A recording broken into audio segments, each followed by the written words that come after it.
Welcome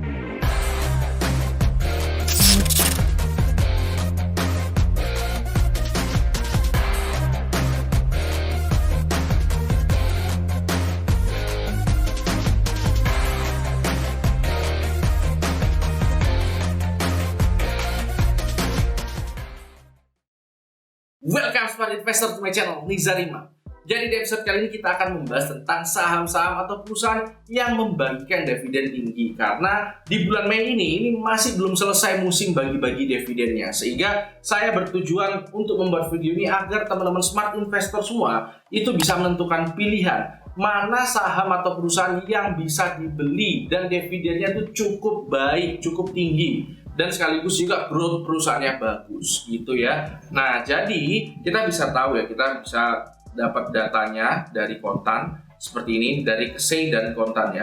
Kita bisa tahu ada banyak saham yang mau bagi dividen yang diumumkan di bulan Mei ini. Nah, ternyata beberapa di antaranya itu dividen yield-nya cukup menarik. Kita mulai dulu dari yang blue chip dulu ya. Yang menarik dari blue chip itu adalah HMSP dan Telkom. Dua-duanya membagikan dividen di atas 5%. Ya, ini cukup menarik karena ini mendekati ya deposito. Seperti yang kita tahu ya, kalau kita mau ambil saham yang berdasarkan dividen, kita ambilnya dekat-dekat deposito atau kalau bisa lebih tinggi dan memastikan perusahaannya itu growth sehingga di masa depan dividen yield-nya juga akan bertambah.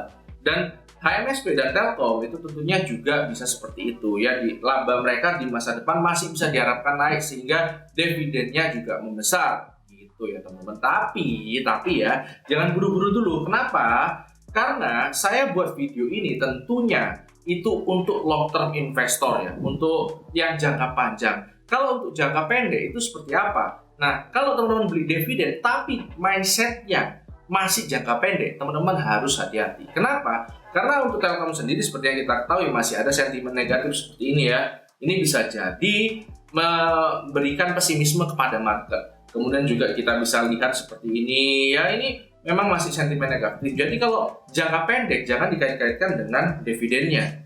Gitu teman-teman ya. Dan kemudian kita juga bisa lihat HMSP sendiri juga pendapatannya masih turun ya, masih belum bagus, tertekan dengan cukai segala macam. Jadi ini benar-benar untuk long term investor. Kalau memang mau jangka pendek trading aja, nggak usah mikirin dividen gitu ya. Itu untuk yang blue chip. Nah sekarang pertanyaannya, dari daftar ini mana yang nggak termasuk blue chip tapi masih bisa kita beli ya, prospeknya masih bagus? Kita akan lihat ya dari dividen yield-nya. Ada yang menarik ya, ini ada seperti Mart dan SPTO. Ini di atas 2 digit ya, 17,61 dan 15,42. Tapi teman-teman harus hati-hati. Kenapa? Karena berita ini saya rasa masih ada kesalahan ya. Kita perlu konfirmasi ulang atau kita sengaja menunggu update dari berita ini. Kenapa? Kalau misalnya kita lihat, saya waktu lihat berita yang dari sumber yang lain, SPTO ini bagi dividennya nggak sebesar itu.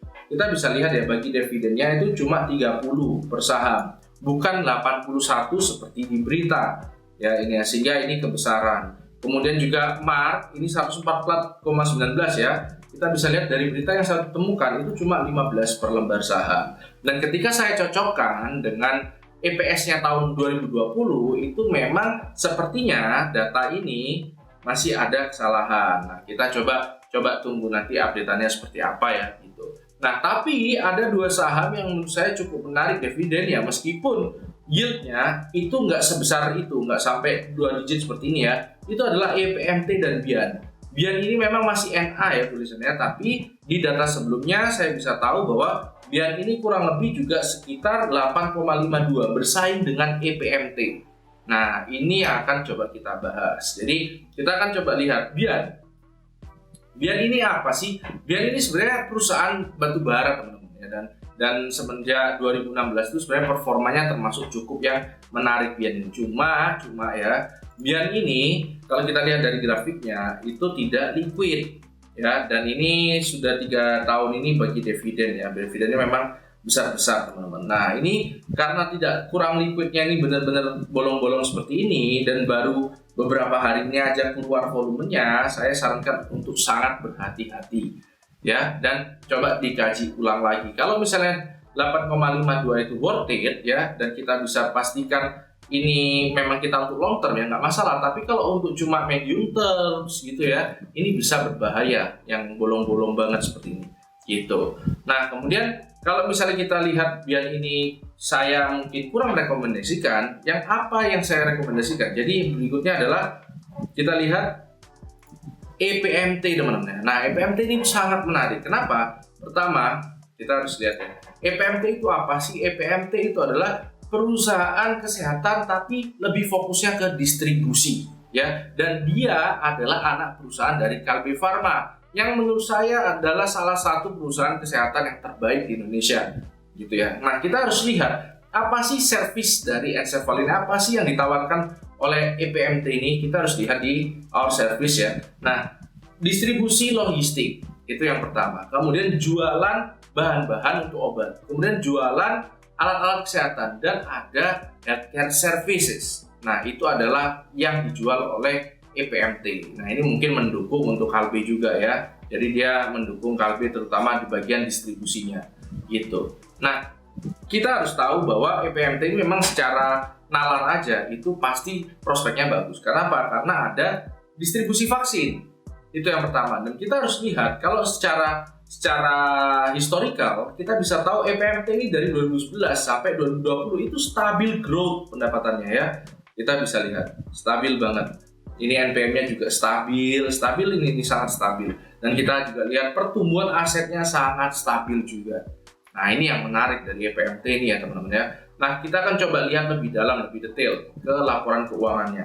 Penjualannya itu meningkat dari 2020, ini yang terbaru laporan keuangan 2021 ya. Terus kemudian kita bisa lihat labanya itu juga meningkat cukup lumayan gitu ya. Nah kita harus lihat lebih detail lagi kacamatanya. Nah yang meningkat itu adalah penjualan obat ini ya, obat bebas, bahan baku. Nah ini yang paling banyak meningkat teman-teman.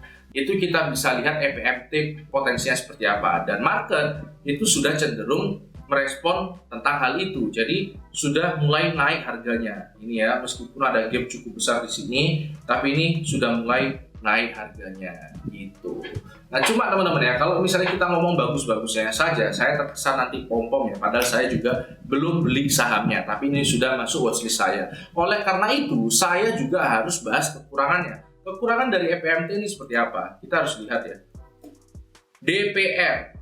Nah, payout ratio-nya itu kita harus lihat. Ini rata-ratanya dulu pernah 2%-an ya, terus kemudian agak meningkat. Nah, sekarang dengan 200, DPS 200 ini itu sekitar 79,68% DPR-nya.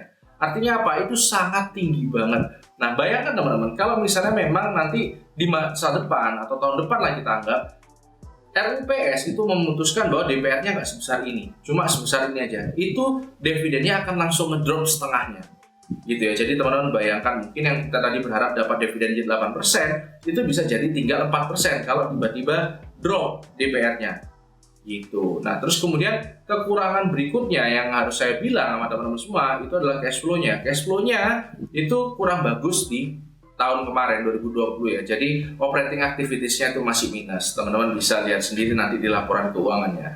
Nah itu ya, jadi itu adalah kekurangan dari EPMT. Nah kemudian ada 3 catatan penting banget, ini jangan di skip ya, ini penting banget. Yang pertama teman-teman ya, yang pertama pastikan teman-teman beli untuk jangka panjang, karena kalau jangka pendek aja teman-teman pasti bisa kena dividen trap ya. Jadi ada peraturan tidak tertulis di saham itu bahwa setelah cum date itu besoknya itu pasti akan turun sebesar dividen yield-nya juga, sebesar dividen yang dibagikan juga. Jadi teman-teman hati-hati banget. Kalau memang teman-teman mau ya jangka pendek aja, trading aja, ya memang gak usah incar dividennya, jual aja waktu sebelum ex-date gitu teman-teman ya. Itu yang pertama. Yang kedua ya, proporsi DPR tadi ini yang harus teman-teman ingat-ingat. DPR semakin besar itu bagus, tapi kalau kebesaran itu juga nggak baik juga untuk growth perusahaan gitu. Yang ketiga, kalau teman-teman mau lebih detail, teman-teman bisa lihat ke C ya. Ini ada informasi pembagian dividen di sini, teman-teman bisa lihat. Nanti kalau diklik itu hasilnya kurang lebih seperti ini. Kita bisa dapat tanggal-tanggalnya. Ini contohnya adalah HMSP gitu teman-teman. Nah, itu adalah catatan penting episode kali ini, dan jangan lupa komen, like, dan subscribe, dan follow IG saya. Kemudian juga TikTok saya baru buat TikTok teman-teman ya, @nizar_imam. Oke, itu aja episode kali ini. Karena hidup harus seimbang, tetap cerdas, tetap santai.